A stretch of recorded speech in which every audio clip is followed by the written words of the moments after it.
Hi, good morning. എല്ലാവർക്കും സുഖമല്ലേ? ഞാനിപ്പം ഇന്നൊരു റൈഡിൻ്റെ വീഡിയോ ആണ്. ഒരു കാര്യം പ്രത്യേകം പറയാനുള്ളത്, ഇനി മുതൽ ഞാൻ വീഡിയോ നിമ്മിയുടെ ചാനലിലായിരിക്കും ഇടുന്നത്. എനിക്ക് നിമ്മിക്ക് രണ്ട് ചാനലായിരുന്നു, പക്ഷേ നിമ്മി അത് വളരെ നല്ല റെഗുലറായിട്ട് കൊണ്ടുപോകുന്നുണ്ട്. ഞാനങ്ങനെ റെഗുലറായിട്ട് വീഡിയോ ഒന്നും ഇടാറില്ല. അപ്പോൾ പിന്നെ ഞങ്ങൾ ഒരു ചാനലിന് മതിയെന്ന് തീരുമാനിച്ചു. അപ്പോൾ ഇനി മുതൽ ഞാൻ എൻ്റെ വീഡിയോ ഈ ചാനലായിരിക്കും ഇടുന്നത്. അതുകൊണ്ട് എല്ലാവരും ഈ ചാനൽ സബ്സ്ക്രൈബ് ചെയ്യണം, മറന്നുപോകില്ല. പിന്നെ പറയാനുള്ളത് ഇന്നത്തെ റൈഡിൻ്റെ കാര്യം. ഇന്ന് ഞാനും സ്പെൻസറും കൂടാണ് റൈഡിന് വരുന്നത്. നമ്മൾ ബാക്കിയുള്ളവർക്കൊന്നും ഇന്ന് അസൗകര്യമാണ്, അതുകൊണ്ട് വരാൻ പറ്റിയില്ല. അപ്പോൾ ഇന്ന് ഞങ്ങൾ നിണ്ടിഗള്ളി പബ്ബിലേക്ക് പോകാൻ വേണ്ടി തീരുമാനിച്ചാണ്. ഈ റൈഡ് ഞങ്ങൾ പണ്ട് തൊട്ടേ പ്ലാൻ ചെയ്യുന്നതാണ്. പക്ഷേ ഇന്ന് അവിടെ 43 to 46 ഡിഗ്രി ഹീറ്റ് വേവ് ആണ് പ്രെഡിക്റ്റ് ചെയ്തേക്കുന്നത്. അതുകൊണ്ട് നമുക്ക് ഏതായാലും അങ്ങോട്ട് പോകണമെന്ന് തീരുമാനിച്ചു. അതുകൊണ്ട് ഞങ്ങൾ നേരെ കോഫ് ഹാർബറിലേക്കാണ് പോകുന്നത്. അങ്ങോട്ട് അവിടെ ഒരു 27, 30, 35 വരെ പോകുന്നുണ്ട് ടെമ്പറേച്ചർ ഹൈ. എനിവേ, ഇപ്പം ഞങ്ങൾ രാവിലെ ബ്രേക്ക്ഫാസ്റ്റ് കഴിക്കാനായിട്ട് ഇവിടെ സ്റ്റാൻഡോർപ്പിനടുത്തുള്ള ഒരു കഫേയിൽ വന്നത്. ഞങ്ങൾ റെഗുലറായിട്ട് ഇവിടെ മുമ്പ് പല പ്രാവശ്യം വന്നുള്ള കഫേയാണ്. നല്ല ആംബിയൻസ് ഒക്കെയാണ്. ഫുഡ് സ്ലൈറ്റ്ലി എക്സ്പെൻസീവ് ആണ് ബാക്കിയുള്ളതിനെ കമ്പയർ ചെയ്ത് നോക്കുമ്പോഴത്തേക്കും. പക്ഷേ ഇവിടുത്തെ ഈ ചുറ്റുപാടുകളൊക്കെ നല്ല രസമാണ്. അപ്പം ഞങ്ങൾ സ്ഥിരമായിട്ട് ഇവിടെ നിർത്തും. ഇപ്പം ഇങ്ങോട്ട് വന്ന വഴിക്കാണെങ്കിലും ഈ സ്റ്റാൻഡോർപ്പിന് അടുത്ത് വരുന്നതും വരെ നല്ല ചൂടായിരുന്നു. ഇവിടെ വന്നപ്പോഴാണ് ചെറിയൊരു തണുത്ത കാറ്റൊക്കെ അടിക്കാൻ തുടങ്ങിയത്. എന്തുകൊണ്ട് ഇനിയിപ്പോൾ നമ്മൾ ന്യൂ സൗത്ത് വെയിൽസിലേക്കാണ് പോകുന്നത്. അതുകൊണ്ട് ഇനി ടെമ്പറേച്ചർ to get cooler.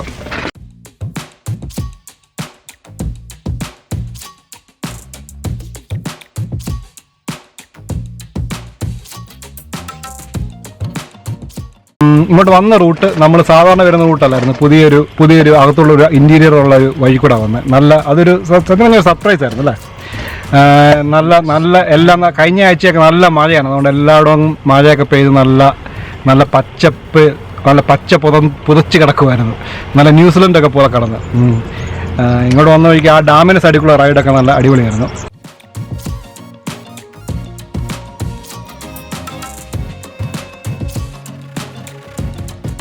എന്താണ് ഇനി ഞാൻ നിങ്ങളെ ഈ കഫേയൊക്കെ ഒന്ന് കാണിക്കാം. നല്ല രസമാണ്. നല്ലൊരു ആംബിയൻസ് ആണ് ഇവിടുത്തെ. ഇവർക്ക് ഒരു ചെറിയൊരു ഓർച്ചാഡൊക്കെ ഇട്ടുണ്ട്. അപ്പുറത്ത് വലിയ ആപ്പിളിൻ്റെ ഭയങ്കര തോട്ടമുണ്ട്. അതൊരു ഫെബ്രുവരി മാർച്ചൊക്കെ ആകുമ്പോഴത്തേക്കായിരിക്കും അതിൻ്റെ പിക്കിംഗ് സീസൺ. അന്നേ വേണം നമുക്ക് ഒന്നുകൂടെ വരാം ഇവിടെ.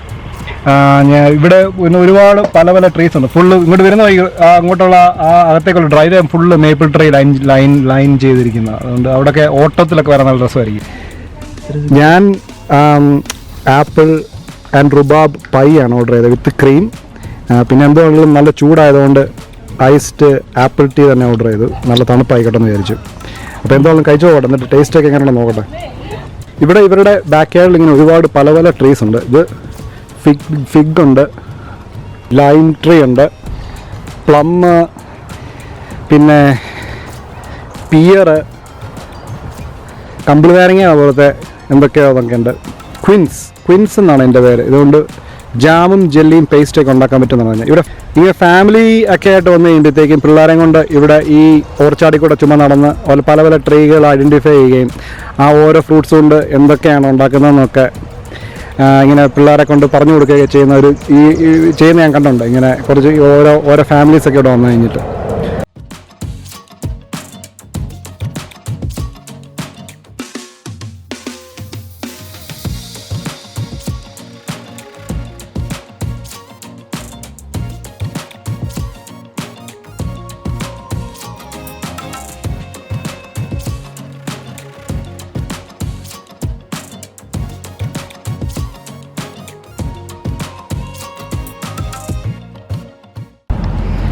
നമ്മളങ്ങനെ ക്യൂൻസ്ലാൻഡ് ന്യൂ സൗത്ത് വെയിൽസിൻ്റെ ബോർഡറിലെത്തിയിരിക്കുകയാണ്. ഇവിടുന്ന് അങ്ങോട്ട് ക്യൂൻസ്ലാൻഡും ഇപ്പുറത്തെ സൈഡിൽ ന്യൂ സൗത്ത് വെയിൽസുമാണ്. പണ്ടത്തെ ഒരു ഫെൻസ് ഗേറ്റ് ഇവിടെ ഉണ്ട്. ആ ഗേറ്റ് ഇപ്പോഴും അവരവിടെ വെച്ചിട്ടുണ്ട്. ഈ കാണുന്ന ലൈനാണ് Queensland new south Wales border. ഈ വരയുടെ ഇപ്പുറത്തേക്ക് ക്യൂൻസ്ലാൻഡും ഈ വരയുടെ ഇപ്പുറത്തേക്ക് ന്യൂ സൗത്ത് വെയിൽസും. ഇപ്പം നമ്മൾ ന്യൂ സൗത്ത് വെയിൽസിലേക്ക് കയറിയിരിക്കുക. എൻ്റെ പുറകെ കാണുന്നത് ബലൻഗാര എന്ന് പറഞ്ഞ ഇവിടുത്തെ ഒരു റെയിൽവേ സ്റ്റേഷനാണ്. ഇതാണ് ന്യൂ സൗത്ത് വെയിൽസിൻ്റെയും ക്യൂൻസ്ലാൻഡിൻ്റെയും ബോർഡറിലുള്ള ഒരു റെയിൽവേ സ്റ്റേഷൻ. ഈ റെയിൽവേ സ്റ്റേഷൻ്റെ പ്രത്യേകത എന്നാന്ന് വെച്ച് കഴിഞ്ഞാൽ ഈ ന്യൂ സൗത്ത് വെയിൽസിൽ നിന്ന് വരുന്ന ട്രെയിനെല്ലാം ഇവിടെ നിർത്തി ഇങ്ങോട്ട് പോകാൻ പറ്റത്തില്ല. കാരണം ഇവിടെ രണ്ടുപേരുടെയും ഗേജ് വ്യത്യാസമായിരുന്നു പണ്ട്. ആ ന്യൂ സൗത്ത് വെയിൽസിൻ്റെ ഗേജ് അല്ലായിരുന്നു ക്യൂൻസ്ലാൻഡിൽ ഉപയോഗിച്ചുകൊണ്ടിരുന്നത്. അപ്പോൾ ട്രാക്ക് വ്യത്യാസമുണ്ട്. അതുകൊണ്ട് അവിടുന്ന് വരുന്ന ട്രെയിൻ ഇങ്ങോട്ട് പോകാൻ പറ്റത്തില്ല. അപ്പോൾ പണ്ട് ഈ സ്റ്റേഷൻ ഇവിടെ വന്ന് നിർത്തിയിട്ടാണ് എല്ലാ സാധനങ്ങളും മൊത്തം പുതിയ ട്രെയിനിലേക്ക് ഷിഫ്റ്റ് പണ്ട് ഇവിടെ ഭയങ്കര തിരക്കുള്ളൊരു സ്ഥലമായിരുന്നു. പക്ഷേ ഇപ്പം അതെല്ലാം മാറി. ഇപ്പം എല്ലായിടത്തും ഒരേ ഗേജ് തന്നെ യൂസ് ചെയ്യുന്നത്. ഇതിപ്പോൾ ഒരു പഴയ ഒരു ഹിസ്റ്റോറിക് സൈറ്റാണ്. ഇതിൻ്റെ അകത്ത് മ്യൂസിയമൊക്കെ ഉണ്ട്. നമ്മളിപ്പോൾ അങ്ങോട്ട് പോകുന്നില്ല, കാരണം സമയമില്ലാത്തതുകൊണ്ട്. ഇവിടെ ഇപ്പോൾ ഉള്ളത് ഈ ഒരു റെയിൽവേ സ്റ്റേഷനും പോസ്റ്റ് ഓഫീസും നമ്മൾ അധികം താമസിക്കുന്നില്ല. നമ്മൾ അടുത്ത ഡെസ്റ്റിനേഷനിലേക്ക് പോകണം. നമ്മളിവിടുന്ന് ടെൻഡർഫീൽഡിലേക്കാണ് പോകുന്നത്. ടെൻഡർഫീൽഡിൽ നിന്ന് ഗ്ലെൻഇന്നസിൽ പോയിട്ട് അവിടെ നിന്ന് നമ്മളൊരു മൗണ്ടൻ പാസ് ഉണ്ട്, അത് എടുക്കാനായിട്ട് പോകും. അതെയോ. അപ്പം നമ്മൾ ടെൻഡർഫീൽഡിൽ എത്തിയിരിക്കുകയാണ്.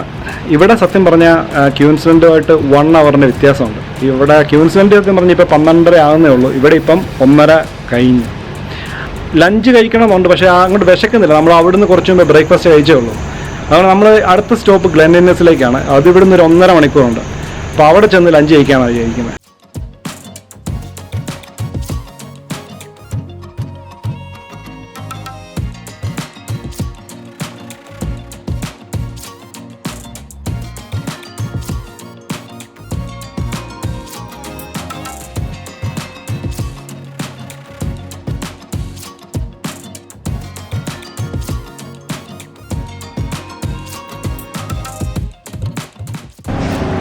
ഞങ്ങളങ്ങനെ ഗ്ലെൻഇന്നസിലെത്തി.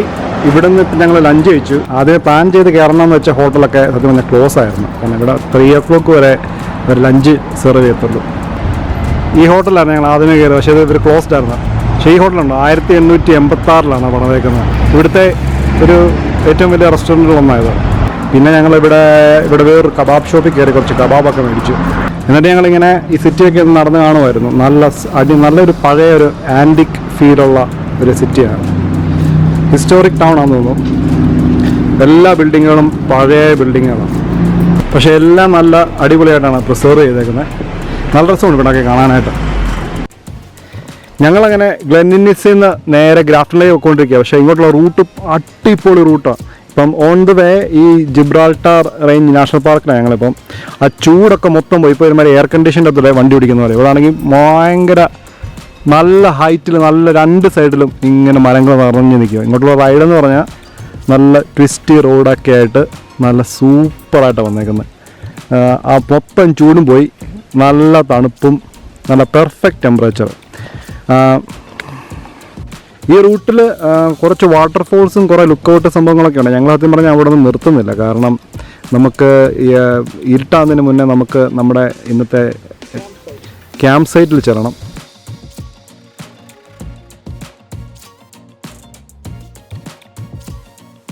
അവിടെ നിന്ന് അങ്ങോട്ട് മുന്നോട്ട് പോകും തോറും കാടിൻ്റെ ഭംഗി നല്ല കൂടിക്കൂടി വന്നു. നല്ല ഡെൻസ് ഫോറസ്റ്റായി, അതുപോലെ നല്ല പച്ചപ്പും നല്ല തണുപ്പും എല്ലാം കൂടും ശരിക്കും ഈ റൈഡ് എൻജോയ് ചെയ്താണ് മുന്നോട്ട് പോയിക്കൊണ്ടിരിക്കുന്നത്.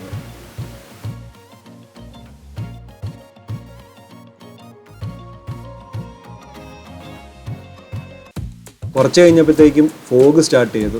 ആദ്യമൊന്നും വലിയ പ്രശ്നമൊന്നും ഇല്ലായിരുന്നെങ്കിലും ഇതിൻ്റെ അങ്ങോട്ട് പോകും തോറും ഇതിൻ്റെ കട്ടി കൂടി വന്നു. അത് വന്ന് അവസാനം നമുക്ക് കണ്ണ് കാണാൻ പറ്റാത്ത അവസ്ഥയായി. എതിരെ വരുന്ന വണ്ടിയൊക്കെ തൊട്ടടുത്ത് വന്നാൽ മാത്രമേ കാണത്തുള്ളായിരുന്നുള്ളൂ. പക്ഷേ ഞങ്ങൾ പെർസിസ്റ്റ് ചെയ്ത് റൈഡ് ചെയ്തു. പക്ഷേ പ്രശ്നം പറ്റിയത് കുറച്ച് കഴിഞ്ഞപ്പോഴത്തേക്കും നല്ല മഴയായി. മഴ പെയ്യാൻ തുടങ്ങി കഴിഞ്ഞപ്പോഴത്തേക്കും പിന്നെ നമുക്ക് പിന്നെ വളരെ പതുക്കെ ഓടിക്കാൻ പറ്റത്തുള്ളായിരുന്നു. കാരണം ഒന്നും കണ്ണും കാണത്തില്ല, ഫുള്ള് മഴ. പിന്നെ അന്നേരം പിന്നെ വീഡിയോ ഷൂട്ട് ചെയ്യലേ ഞാൻ നിർത്തി. കാരണം എൻ്റെ ഗോപ്രോയുടെ മൗണ്ട് അറ്റാച്ച് ചെയ്തിരിക്കുന്നത് കാരണം അത് വാട്ടർ പ്രൂഫ് അല്ലായിരുന്നു. അവിടുന്ന് പിന്നെ ഞങ്ങൾ നേരെ പോകുന്നത് ഗ്രാഫ്റ്റണിലേക്കാണ്. ഗ്രാഫ്റ്റണിൽ ചെന്നപ്പോഴത്തേക്കും ഞങ്ങളതൊക്കെ പറഞ്ഞ ഒരു ന്യൂസ് വെയിറ്റ് ചെയ്യുന്നുണ്ടായിരുന്നു. അവിടെ ചെന്നപ്പോൾ ഇമെയിൽ ചെക്ക് ചെയ്തപ്പോഴാണ് കണ്ടത് ഞങ്ങൾ രാത്രി ക്യാമ്പ് ചെയ്യാമെന്ന് പ്ലാൻ ചെയ്തിരുന്ന ഇലരു ക്യാമ്പ് ഗ്രൗണ്ട് ബുഷ് ഫയർ കാരണം അവർ ക്ലോസ് ചെയ്തെന്ന്. അതുകൊണ്ട് അങ്ങോട്ട് പോകാൻ പറ്റത്തില്ല. അതുകൊണ്ട് പിന്നെ ഞങ്ങൾ ചെയ്തത് ഗ്രാഫ്റ്റണി അവൈലബിൾ ആയിരുന്ന ഒരു മോട്ടൽ ബുക്ക് ചെയ്ത് അവിടെ രാത്രി തങ്ങുകയാണ് ചെയ്തത്. അങ്ങ് ഏതായാലും ഞങ്ങൾക്ക് കൊണ്ടുപോകാനായിട്ടുള്ള ഡിന്നറൊക്കെ മേടിച്ചിട്ടുണ്ടായിരുന്നു. നമ്മൾ അതുകൊണ്ട് നേരെ ഹോട്ടലിൽ ചെന്ന് അവിടുന്ന് ഭക്ഷണമൊക്കെ കഴിച്ച് രാത്രി ഗ്രാഫ്റ്റണി തങ്ങി അങ്ങനെ ഇന്നത്തെ റൈഡ് അവസാനിപ്പിക്കുമായിരുന്നു. അങ്ങനെ ഇന്നത്തെ ദിവസം നമ്മൾ വൈൻഡപ്പ് ചെയ്യുകയാണ്. എല്ലാവരും ഈ ചാനൽ സബ്സ്ക്രൈബ് ചെയ്യാൻ മറക്കരുത്. ഇത് നിമ്മിയുടെ ചാനലാണ്. ഇനി മുതൽ ഞാനിടുന്ന വീഡിയോ ഒക്കെ ഇതിൻ്റെ അകത്തായിരിക്കും വരുന്നത്. അപ്പം ഓക്കെ എന്നാൽ ബൈ.